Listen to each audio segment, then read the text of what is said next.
The qualifications are non-personal, not the person's qualifications. I would put it very simply, we are already that. We are already this, and this has to be emphasized. Myself, I'm doing it, reminding over, you are already that, you see. But somehow we seem not to be conscious of that.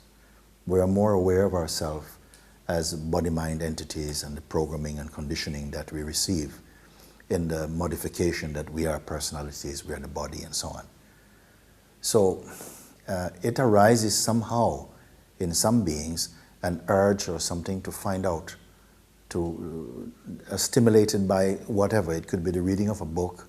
On the surface it might appear like this. Some people, they have had a little accident or the loss of a family member or something, sometimes can trigger a deeper questioning may happen inside. So I don't want to create any sort of system about it because it's completely unpredictable and unexpected quite often.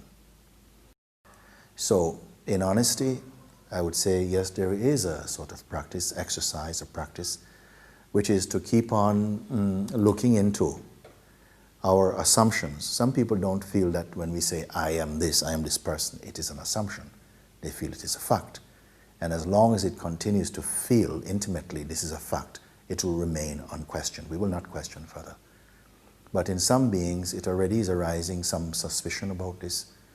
In one way or another, it comes to us, either through a form of some reading something, seeing something, hearing something, whatever. It can just arise directly from within yourself.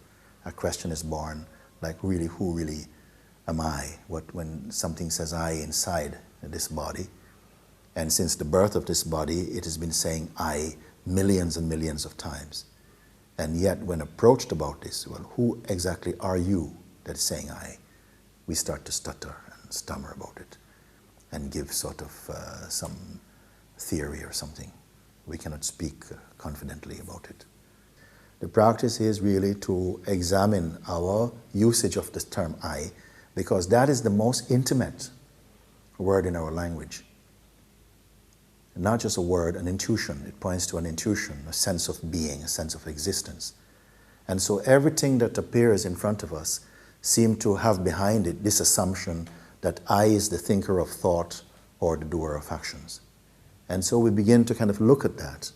And once the spotlight turns really to challenge and to question these common assumptions, something begins to shift, begin to break up.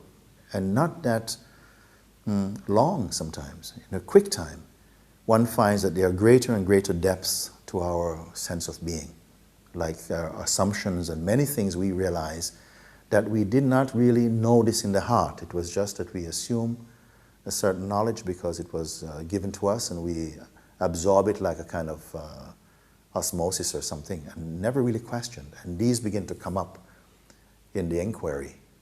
And so it is a practice which one will use effectively and helpfully until one is not requiring any more to practice, until the mind is stabilized itself in the understanding. Yes.